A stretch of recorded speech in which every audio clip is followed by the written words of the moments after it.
Hello friends, welcome to my channel Bada career.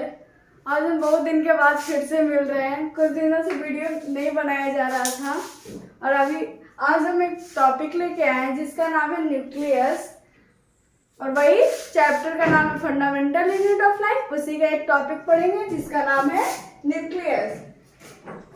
इससे पहले हम जानते थे कि जो सेल है हमारा 3 कंपोनेंट से मिलकर बना है।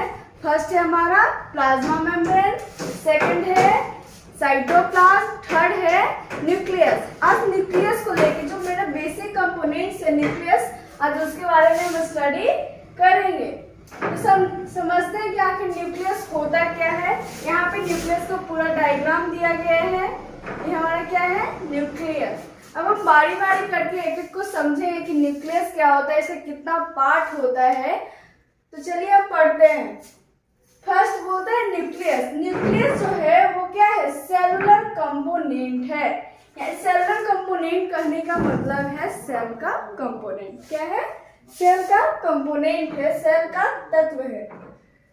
नेक्स्ट पॉइंट है हमारा सेंट्रली लोकेटेड। बोलता है जो न्यूक्लियस है वो सेंट्रली लोकेटेड है। तो देखिए कैसे है सेंट्रली लोकेटेड। हम जानते हैं ये क्या है, सेल है।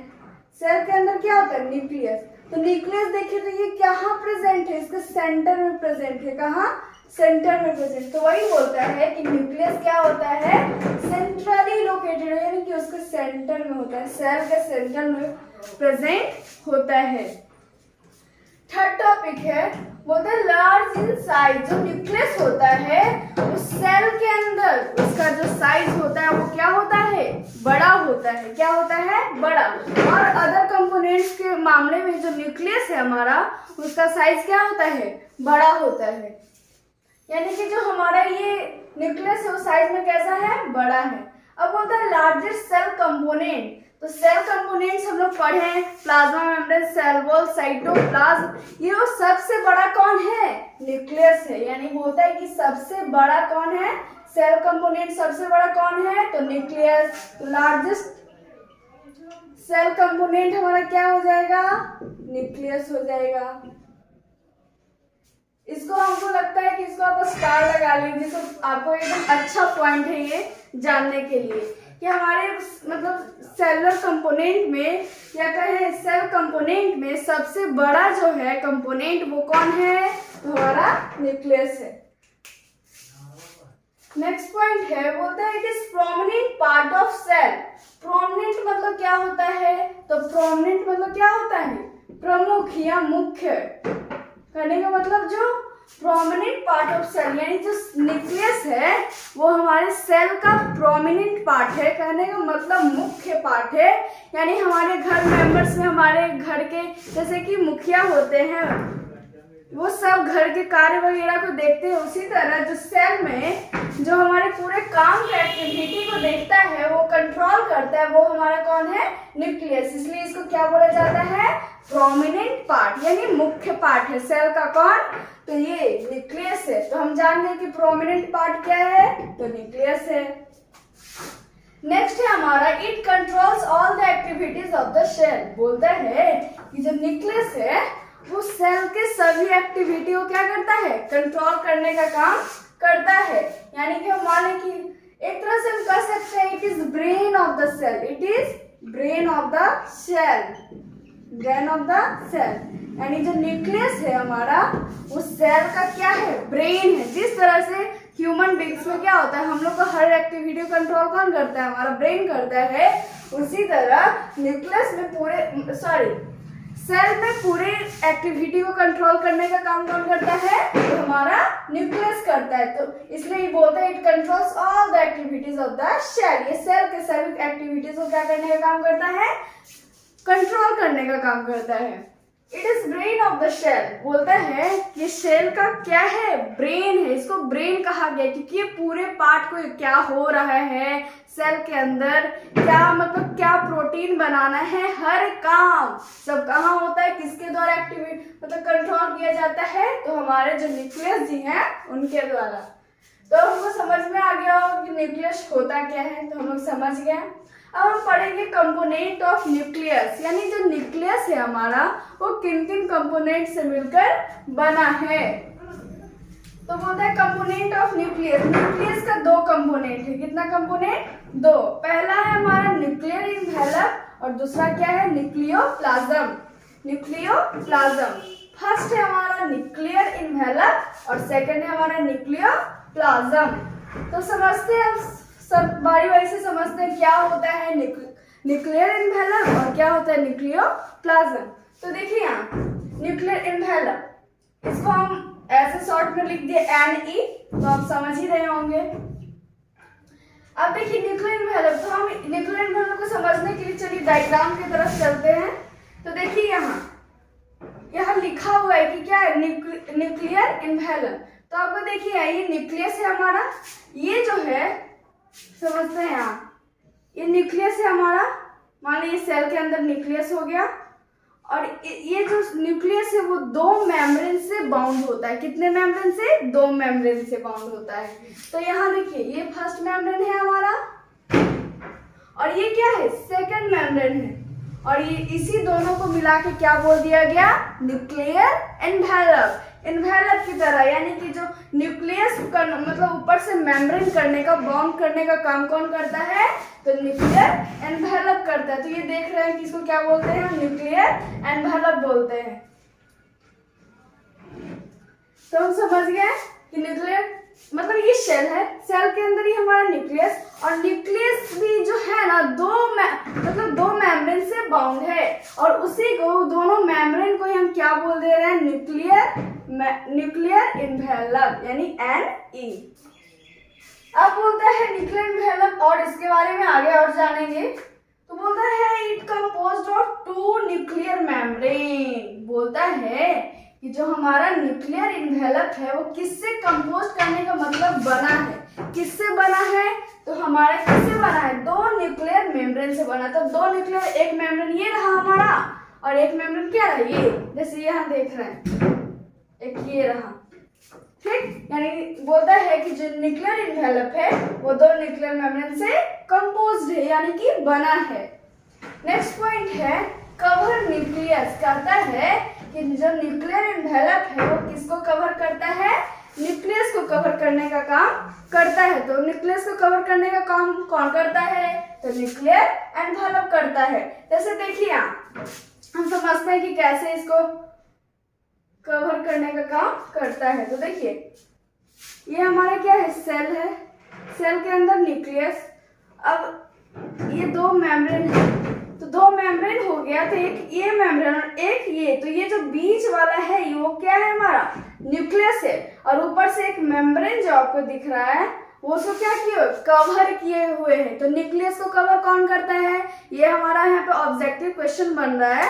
न्यूक्लियस को कवर करने का काम कौन करता है? तो हमारा कौन करता है? न्यूक्लियर एनवेलप करता है। बोलता है इट्स, नेक्स्ट पॉइंट है हमारा it separates nucleus and cytoplasm. बोलता है कि किसको सेपरेट करता है? न्यूक्लियस और साइटोप्लाज्म को करता है।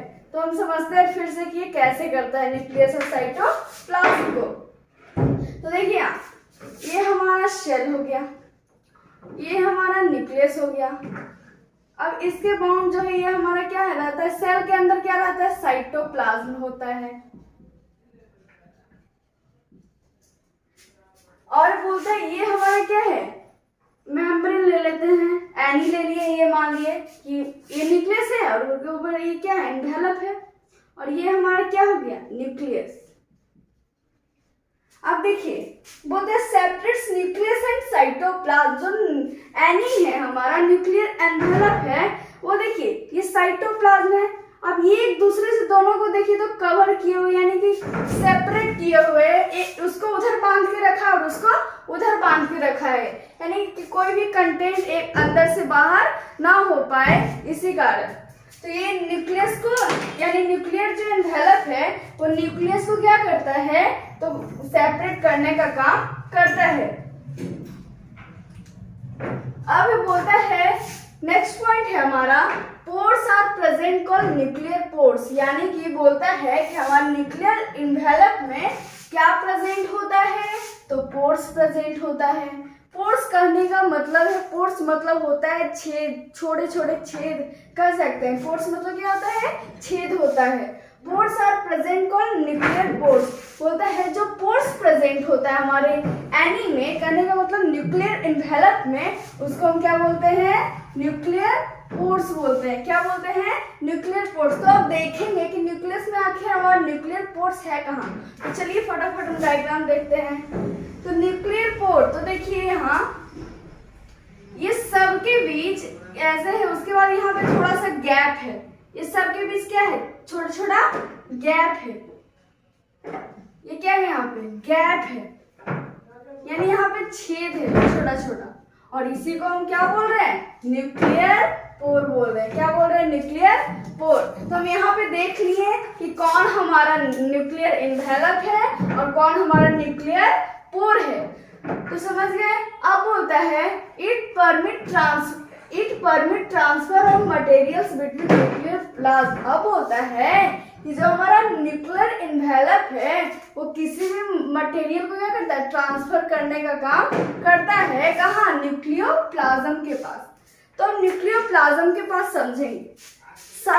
अब समझिए, एक टॉपिक हम पढ़ चुके हैं जिसका नाम साइटोप्लाज्म था। तो साइटोप्लाज्म सेल के अंदर वाले कंटेंट को क्या बोलते हैं। अब मानिए हमारा सेल है और सेल ये हमारा न्यूक्लियस है, इसके अंदर जो कंटेंट है हम उसी को तो साइटोप्लाज्म बोलते हैं। क्या बोलते हैं, साइटोप्लाज्म। तो देखिए सेल के अंदर के कंटेंट को हम बोल दिए साइटोप्लाज्म, और न्यूक्लियस के अंदर, जो न्यूक्लियस के अंदर कंटेंट है हम उसको बोल दिए न्यूक्लियोप्लाज्म। क्या बोल दिए, न्यूक्लियोप्लाज्म। बोलते हैं permit transfer of material between nucleoplasm. और ये जो इन्वेलप है हमारा न्यूक्लियर इन्वेलप, ये क्या करता है, किसी भी मटेरियल को न्यूक्लियोप्लाज्म के अंदर जाना ट्रांसफर करता है। क्या करता है, ट्रांसफर करने का काम करता है। कौन, तो न्यूक्लियर इन्वेलप करता है। तो हम जान गए न्यूक्लियर इन्वेलप क्या करता है। ये न्यूक्लियर मेम्ब्रेन से बना है, ये न्यूक्लियस को कवर करने का काम करता है। ये सेपरेट करता है न्यूक्लियस और साइटोप्लाज्म का। इसमें न्यूक्लियर पोर होता है और ये ट्रांसफर करता है किसी भी मटेरियल्स को न्यूक्लियस से न्यूक्लियोप्लाज्म तक। अब हम समझते हैं न्यूक्लियोप्लाज्म है क्या। न्यूक्लियोप्लाज्म है क्या, तो बोलते हैं लिक्विड ग्राउंड सब्सटेंस, यानी liquid ground substance on nucleus, यानी इन न्यूक्लियस बोलते हैं लिक्विड ग्राउंड सब्सटेंस होता है। यानी जो हमारा न्यूक्लियोप्लाज्म है वो क्या है, लिक्विड ग्राउंड सब्सटेंस, यानी ये सेल है, सेल के अंदर न्यूक्लियस है, उसके अंदर जो लिक्विड है उसी को तो बोलते हैं न्यूक्लियोप्लाज्म। लिक्विड। अब समझिए यहाँ पे ग्राउंड क्यों बोला है, तो ये न्यूक्लियस के अंदर का जो है वो बेसिक कंटेंट है, इसी का इसको क्या बोला है, लिक्विड ग्राउंड सब्सटेंस। कौन है हमारा, न्यूक्लियोप्लाज्म। अब बोलता है कवर्ड बाय Ne, और ये कवर्ड किससे होता है, न्यूक्लियर एनवेलप से। किससे होता है, न्यूक्लियर एनवेलप से। किससे कवर होता है हमारा न्यूक्लियोप्लाज्म, न्यूक्लियर एनवेलप से होता है। एनी करने का मतलब यहाँ पे है न्यूक्लियर इन्वेलप। तो इधर हम पूरा देख ही लिए। अब हम समझते हैं न्यूक्लियोप्लाज्म भी है, उसका भी कंपोनेंट्स है, उसका भी पार्ट है, उसके बारे में पढ़ेंगे। तो देखिए यहाँ न्यूक्लियोप्लाज्म का दो पार्ट है। फर्स्ट पार्ट है हमारा न्यूक्लियोलस और सेकेंड पार्ट है हमारा क्रोमैटिन मटेरियल। यानी न्यूक्लियोप्लाज्म में दो सबस्टेंस होता है। यानी न्यूक्लियस के अंदर जो कंटेंट होता है उसमें दो चीज होता है। पहला तो हमारा होता है न्यूक्लियोलस और दूसरा क्या होता है, क्रोमैटिन मटेरियल होता है। क्या होता है, क्रोमैटिन मटेरियल। बोलता है न्यूक्लियोलस वन और मोर इन नंबर। बोलता है जो न्यूक्लियस होता है, न्यूक्लियोलस होता है वो क्या होता है, एक और एक से ज्यादा होता है। तो देखिए यहाँ न्यूक्लियोलस देखते हैं, ये आपको दिख रहा होगा, ये हमारा क्या है, न्यूक्लियोलस है। क्या है, न्यूक्लियोलस। बोलते हैं अब सेकंड नेक्स्ट पॉइंट है फॉर्म प्रोटीन फॉर्मिंग सेंटर्स। बोलता है कि न्यूक्लियस क्या करता है, प्रोटीन फॉर्मिंग करता है, प्रोटीन फॉर्मिंग करता है। और वो कहाँ कौन करता है, तो न्यूक्लियोलस के अंदर राइबोसोम बनता है, और राइबोसोम क्या करता है, प्रोटीन फॉर्मिंग करता है, यानी प्रोटीन बनाने का काम करता है। तो कौन करता है, राइबोसोम करता है। और राइबोसोम कहाँ बनता है, तो न्यूक्लियोलस के अंदर बनता है।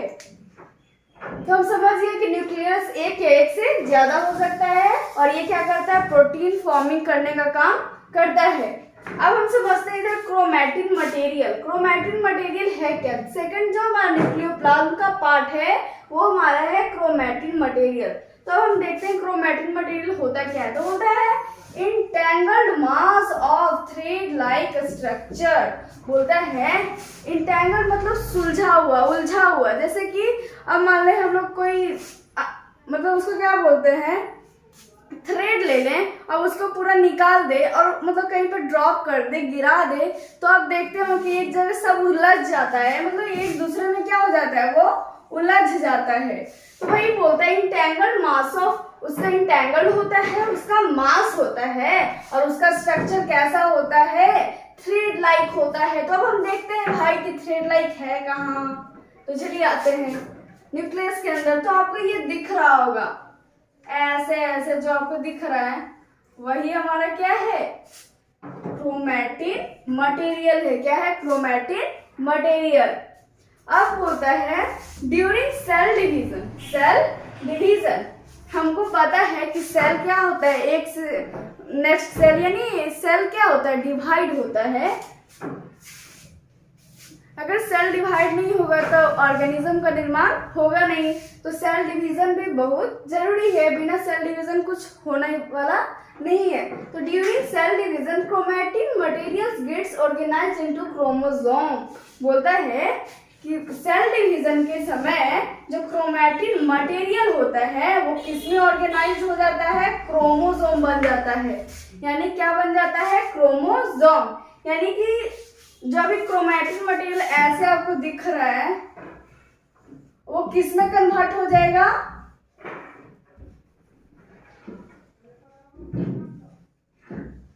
क्रोमोसोम। इसको क्या बोलते हैं, क्रोमोसोम में कन्वर्ट हो जाएगा। यानी एक दूसरे में सब क्या हो जाएगा, चिपक जाएगा, और किसका निर्माण कर लेगा, क्रोमोसोम का कर लेगा।